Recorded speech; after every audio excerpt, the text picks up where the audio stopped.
I play Guna, who is a football fanatic, but because she's a woman, is not allowed to play on the sacred turf.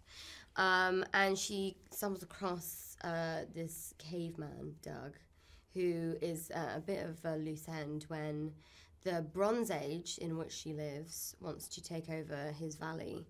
And him and his tribe have to play said Bronze Age at a game of football. Yeah. And they're all pretty terrible, but she's really good. And so she decides to help them. And in turn gets to also play on the sacred turf with the tribe.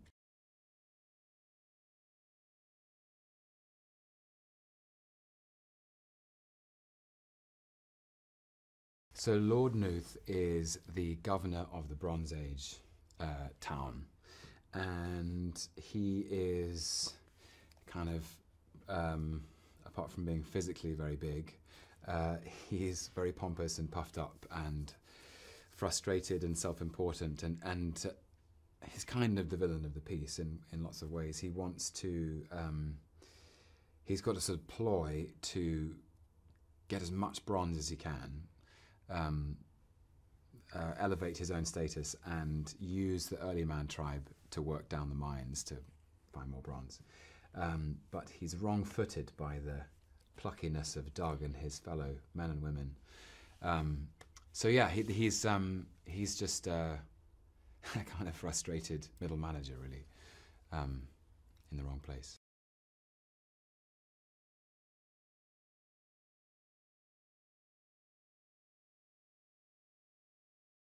From an actor's point of view, the main difference is that your facial expressions and your body language has been stripped away, and you're forced to use your voice and only your voice, which sounds easier than it is. I think I rely a lot on my facial expressions and my body language when conveying particular emotions, and then, you know, when you're in the booth and you're trying to channel it all into your voice and you listen to it back and you think, actually, that doesn't sound anything like I would have thought it did. So it's just a completely new set of skills that I had to learn, but thoroughly enjoyed doing. And Nick is so wonderful at getting the right performance out of you and staying with it, and just extremely encouraging and knows.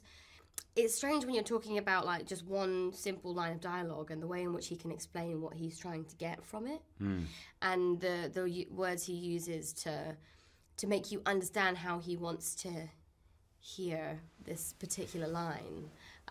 Yeah, it's very, very interesting, and yeah, I'm very grateful to be working with him on this.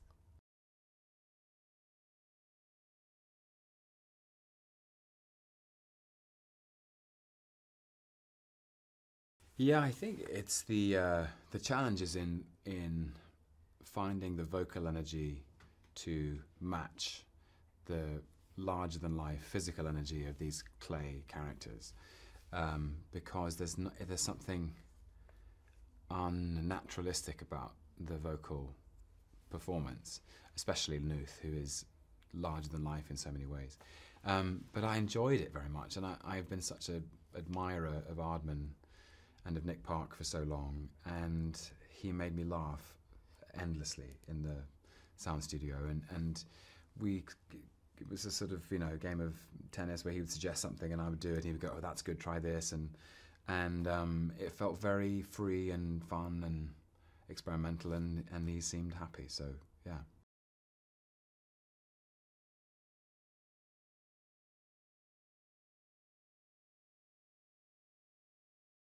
I'm from Bristol, which is where the Aardman Studios is based, so it's been kind of surreal, to be honest. I grew up so hooked on these films that I actually tried to make my own stop-motion little clips, I guess. I don't even know if they'd be clips. It'd probably be maybe like 10 pictures.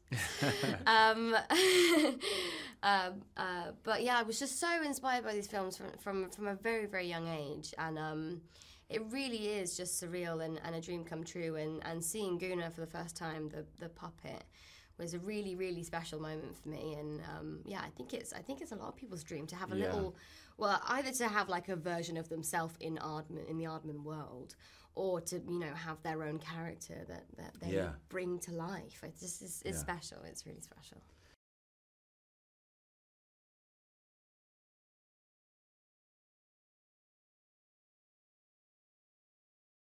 they're very touching, and they're actually more complex than they seem, and they're accessible from a child's perspective, and they're accessible from an adult's perspective, and both in their tone and their story and their sense of humour. And I think that's an extraordinary balance that they strike.